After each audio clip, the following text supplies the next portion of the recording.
దేవుని యొక్క బిడ్డ ఆయన మనల్ని కొందామని వచ్చి ఆయన మాట్లాడుతుంటే ఆమె ఏమనుకుంటుందంటే అక్కడ ఇదిగో అమ్మా నాకు దాహానికి ఇస్తామన్నాడు ప్రభువారు, మంచిని ఇస్తామన్నాడు. మంచిని ఇస్తామని కానీ ఈమె అంటేనే క్యాస్ట్ గుర్తొచ్చింది. మన క్యాస్ట్ వాళ్ళు నీళ్ళు తాగుతారో లేదో. ఇప్పుడు క్యాస్టులు గొడవ ఎక్కువైంది, సన్నాసి మా అందరు ఎక్కువాలి మా క్యాన్సర్. క్యాస్ట్ అంటే ఒక క్యాన్సర్.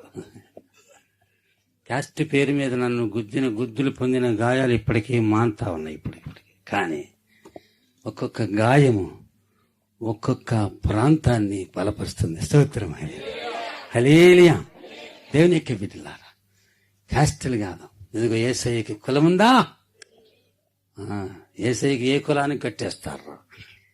శిలువ రక్తానికి కులం లేదు, మాల లేదు, మాదిగా లేదు. యేసు రక్తమే, శిలువ రక్తమే. యేసులో గొప్ప ప్రభావం ఉన్నది. వేరే క్యాస్ట్ వాళ్ళు వచ్చి ప్రార్థన చేయమంటే జబ్బులు పోతాయా? పోతాయి. మన క్యాస్ట్ వాళ్ళకేం పావు. మన మట్టికే ఏకంగా ఉందా? మన సిస్టర్ బెదరు మనం అందరం ఒకటండి. మోకాలు తాగలయ్యా.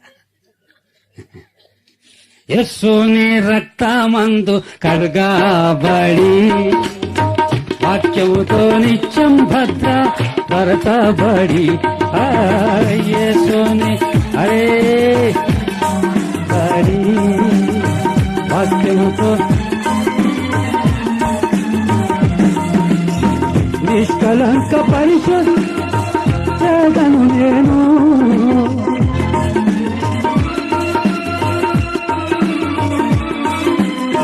బంగారు వీధులలో తిరిగేదను, బంగారు వీధులలో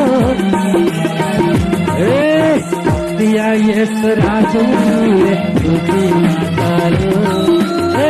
మహిమాలో